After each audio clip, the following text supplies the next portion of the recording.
All right, in this video, we're going to take a look at the volume of cylinders. So the volume of cylinders is very similar to the volume of prisms. You just have to use the shape with circles. We're using the formula for area of circles for the base shape. So here's the definition, so make sure you get this in your notes. The volume of a cylinder is the capital B base, so that's the area of the base shape, times the height. So it's the same formula that we use to start off with for prisms, but now this time, the capital B is a circle.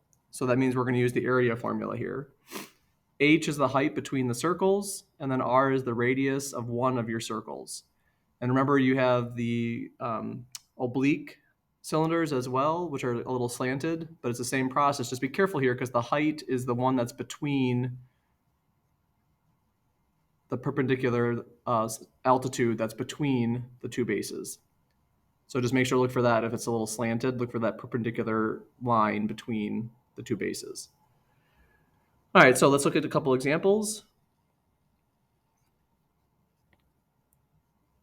Start with your formula for volume. It's the area of the base times the height. So for our problem here, this shape, the base shape is a circle.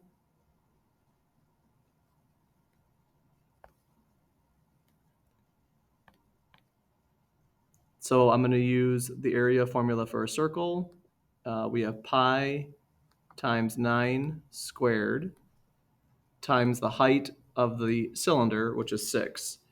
So the area of the circle is 81 pi times 6. 81 times 6 is 486 pi. So if it says leave your answer in terms of pi, you're done. This is 800 or 486 feet cubed. Or if it asks for the approximate answer, we do 486 times pi.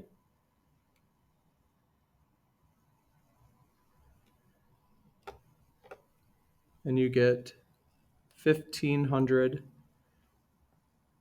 Let's round to the nearest 10th place, 0.8 feet cubed.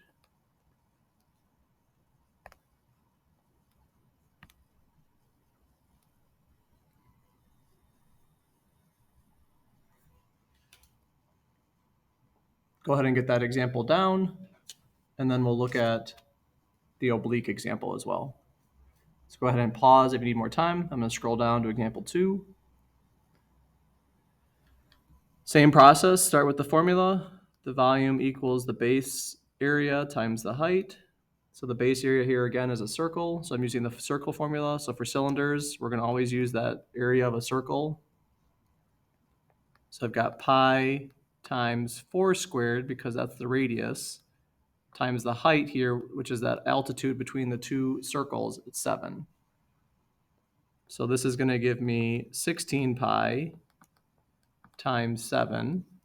16 times 7 is 112. So again, if it asks you to leave your units in terms of pi, it's 112 pi centimeters cubed. Or we can multiply that out times pi. And the approximate answer would be 351.9 centimeters cubed if we round to the nearest tenth. And that's finding volume of a cylinder.